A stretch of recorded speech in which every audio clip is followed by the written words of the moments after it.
So let's get the party started. It's getting hot. No going back on Yoruba Nation. No going back on Yoruba Nation. Let's hear it from the horse's mouth as it is getting very hot. Came into power, the president, yes, APC promised restructuring, but as soon as they came to power, the president announced that he had no business with restructuring. There had been a national conference in 2014. The report was ready and given to him. He said he would not even read it or ask anybody to read it for him, and he would not issue any brief on it. So these are the. So I don't think anybody can continue to say that the APC is doing anything for restructuring. Under pressure, they set up a committee led by the governor of Kaduna State, and they went around the country and invited people like me to speak before them in the Southwest, and I did. But the report has been submitted, and the president continues to say that there is no room for restructuring, that he is not going to be involved in restructuring. So I don't think we can. So no restructuring means the status quo and remains. That means the police central command is in Abuja. That means the governor, the chief security officer of the state, have no right to go after S-men that are disturbing or destroying or raping or occupying our forest. The governor is, so to say, helpless. He cannot help himself. He cannot help you. Amotekun or whatever you call it cannot carry weapon. The army is not under the control of the governor. The only time the army can come or police can come is when the interest of the man in Abuja is affected, when his interest is being touched. Like the Lekki protest, they can release soldier immediately to kill Nigerians. But when they say, oh, look, Fulani S-men are destroying our livelihood, our farm, our plantation, then army have no business, because the interest of the farmers that is under oppression is not the interest of the man in Abuja. Anything Fulani is the interest of the man in Abuja. Whatever other interest is for him not important. And you must not go, you must stay, you must bear the rubbish that they are dishing out to you.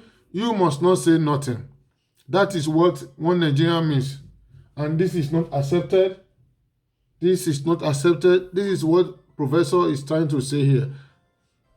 Please, listen to him once again. Talk about APC as trying to restructure. I think that would be a false claim, totally false claim. As to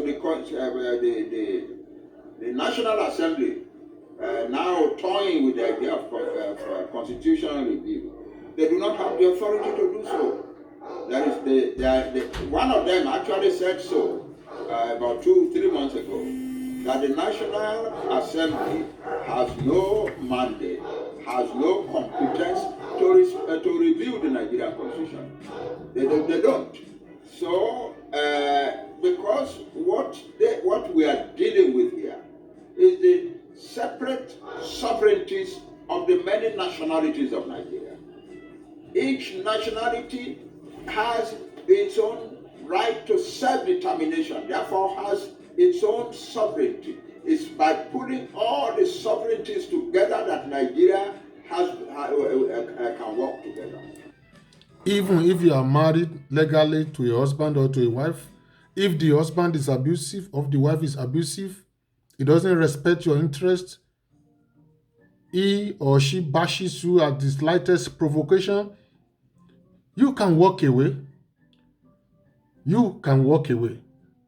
Despite the fact that the marriage is conducted under oath before God, you can still walk away. How much more amalgamation that was conducted just for business and political interests of the British? I think, what are we talking about here? They can come and exploit our oil.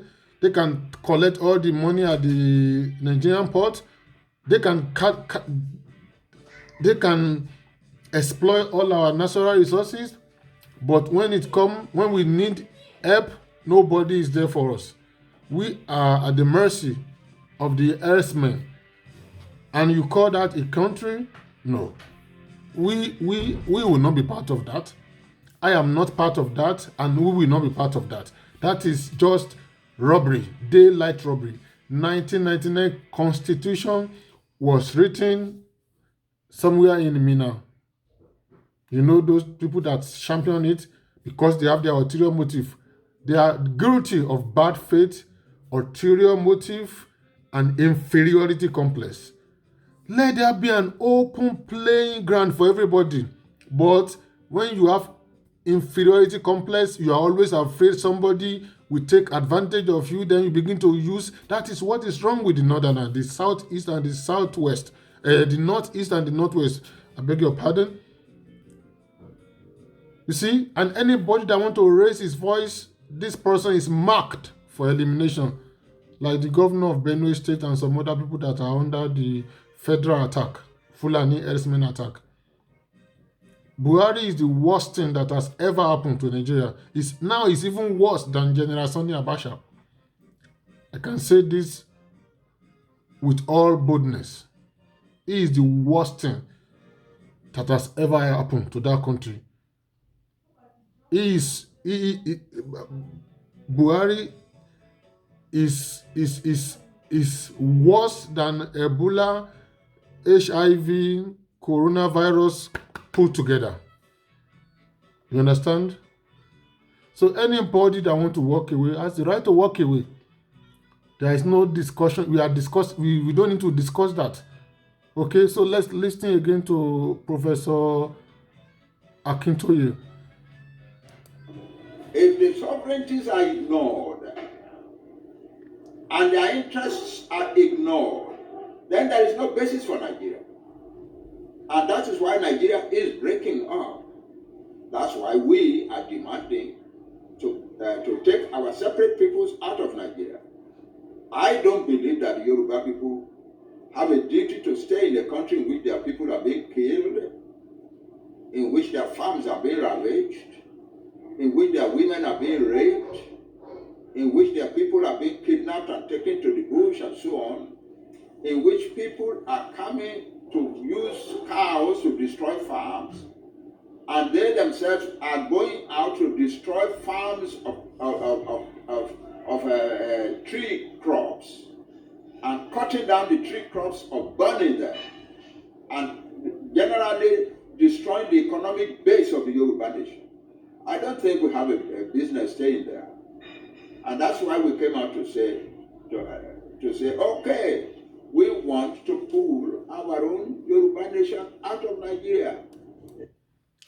I personally believe Buhari is sent to Nigeria this second time to go and break Nigeria up.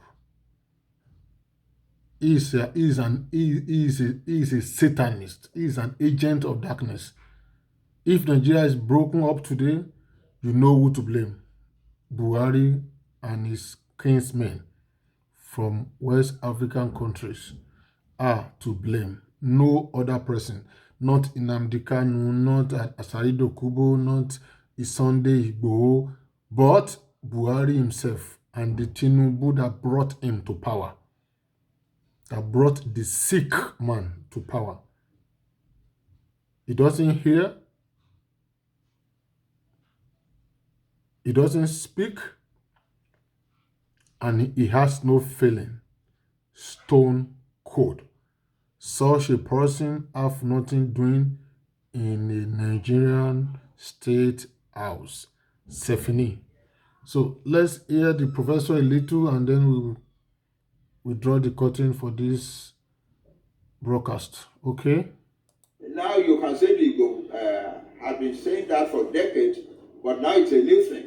They want to pull their Igbo nation out of Nigeria. The people of the South want to pull their nations out of Nigeria. The peoples of the Middle Belt want to pull their nations out of Nigeria. It's not secession. We're not talking about secession.